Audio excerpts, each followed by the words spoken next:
حضرت عائشہ صدیقہ رضی اللہ تعالیٰ عنہا نے فرمایا، مصیبتوں کا مقابلہ صبر سے اور نعمتوں کی حفاظت شکر سے کرو۔ موت کو زیادہ یاد کرو، دل میں نرمی آ جائے گی۔ کم کھانا تمام بیماریوں کا علاج ہے اور شکم سیری بیماریوں کی جڑ ہے۔ جب معدہ بھر جائے تو قوت فکر کمزور پڑ جاتی ہے اور حکمت و دانش کی صلاحیتیں گونگی ہو جاتی ہیں۔ صدقہ کو حقیر نہ جانو، کیونکہ اس کا ایک دانہ بھی قیامت کے دن پہاڑ جتنا وزن رکھتا ہے۔ تمہارے لیے خیر یہی ہے کہ تم شر سے باز رہو۔ سچائی کی مشعل سے فائدہ اٹھاؤ اور یہ مت دیکھو کہ مشعل بردار کون ہے۔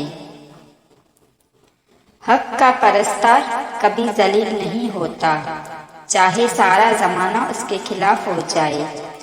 باطل کا پیروکار کبھی عزت نہیں پاتا، چاہے چاند اس کی پیشانی پر نکل آئے۔ زبان کی حفاظت کرو، کیونکہ عزت و ذلت کی یہی ذمہ دار ہے۔ مہمانوں کی خاطرداری میں خرچ کرنا فضول خرچی نہیں۔